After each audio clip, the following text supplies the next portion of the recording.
give me your favorite memory of the Dream Team. So he was on the original Olympic Dream Team in '92.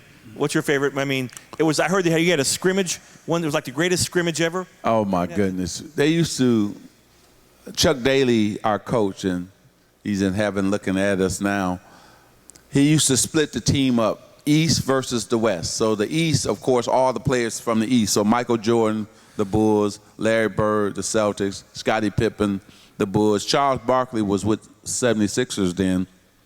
Patrick Ewing with the Knicks. And then we gave them the college guy, Kristen Lakener. You can have him. We don't want him. So then we had John Stockton, Chris Mullin, Karl Malone, David Robinson, myself, and Clyde Drexler. So every day we would scrimmage against each other. And man, you talking about some of the greatest basketball I've ever played in, been a part of, that was it. Every fourth quarter, come down to the end, the game was tied. The buzzer would blow. Chuck Daly, we would beg him and let us go into overtime. He said, no, you guys are playing so hard, somebody's gonna get hurt. And we haven't even gotten to the games yet, you know? So that was the first day. The second day, the same thing happened again. It came down, the buzzer blew, tie game again. We said, we gotta find out who the best. He was like, you guys are playing too hard.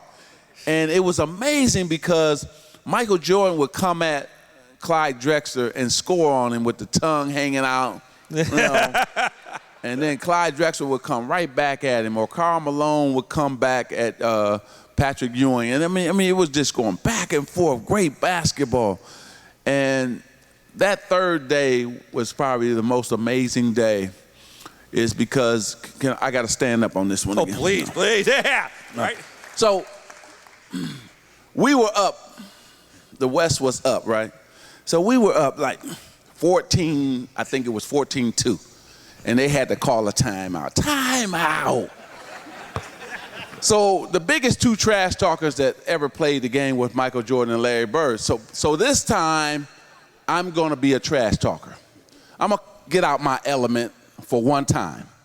So I went over to the East huddle, and I leaned in and hit Michael on the shoulder.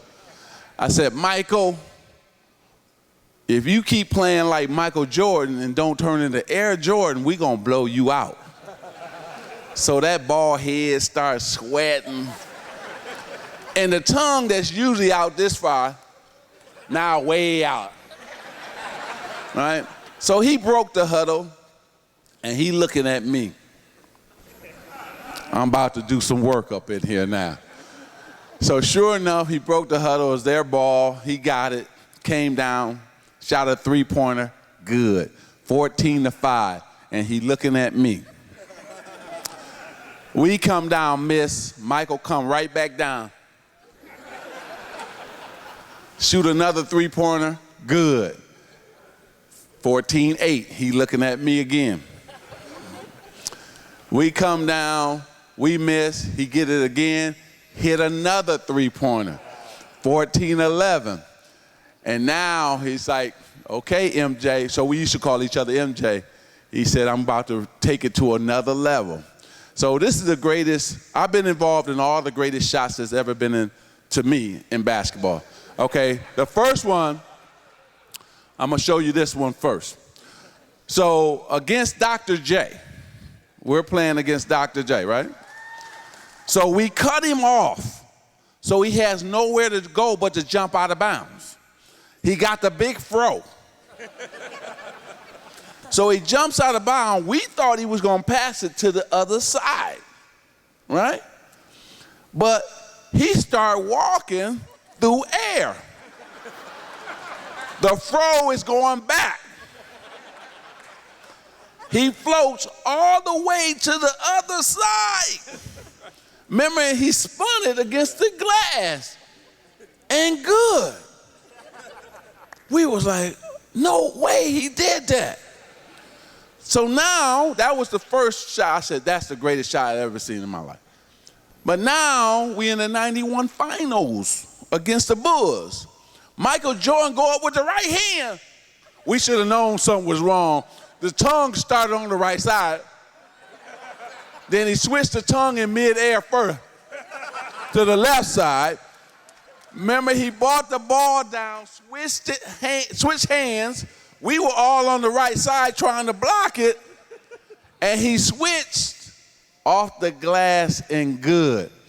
Cooper and I looked at each other and said, should we ask him to do it again? Because it was so unbelievable. So I said, that's the greatest shot I ever seen in my life. But then in the Olympics, Michael, he hit the 3 threes in a row. Well, the next time we came down, he stole it. So when he came down, he took off for the basket. David Robinson went up to block it. So Michael said, I'm going to just put it on my hip and just wait for a while. So Michael, he just floated in the air.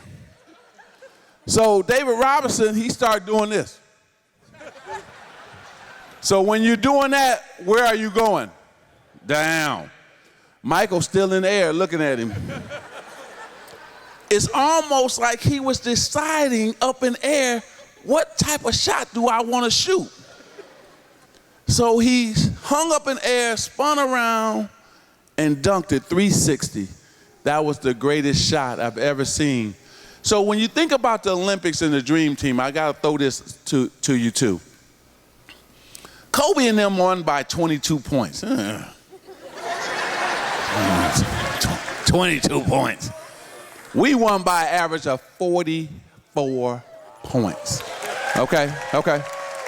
So when they want to step up to that, you tell them we be waiting on them, all right? You tell them we'll be waiting on them. We'll be waiting on them. We'll be waiting on them. I guess now